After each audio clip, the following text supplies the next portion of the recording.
So this episode is devoted to 1985, um, which was a really big year for the race.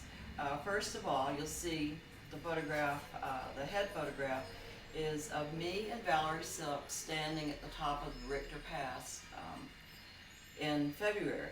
And you'll see in the text that Valerie showed up in February, coldest part of the year, with just a poncho for a wrap, which I guess makes sense if you're from Hawaii. Also, I hope that you, particularly the women, will read the article that I submitted about Valerie's visit, and it'll give you an idea, more of an idea of who Valerie really was and how she created Ironman, how what you see in the Ironman today are certainly during the Aloha years, are a direct statement of who Valerie was and is as a woman, a creative, powerful woman that found this sport. Next,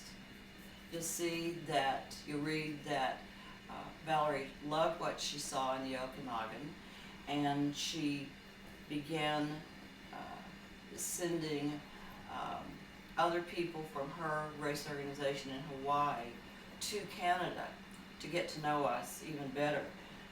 That year in August, the 85 race, she sent Kay Reed, her race director, and Early Yamaguchi, head of her international race operations, to see our 85 race for themselves.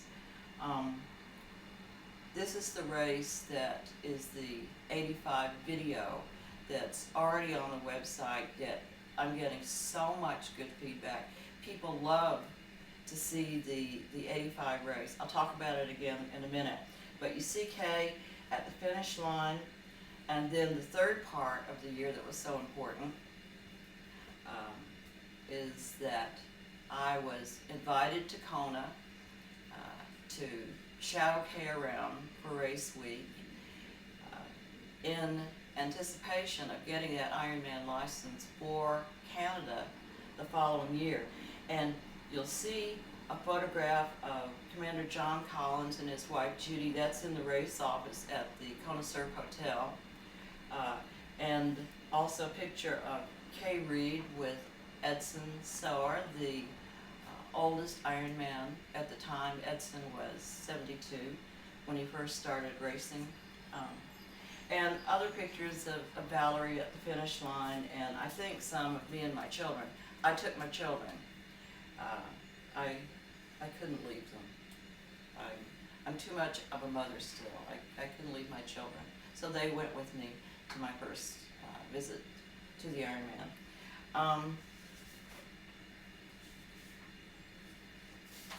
Finally, I'll introduce a little bit about the 85 video that you'll see, Ultra Dynamics. The quality's pretty shoddy, but the people that I understand have seen it really enjoyed it, especially the music. It's very 80s. The Thompson Twins and David Bowie, I don't know, wonderful music. The equipment's pretty funny, especially the pantyhose and lard that the athletes used instead of wetsuits.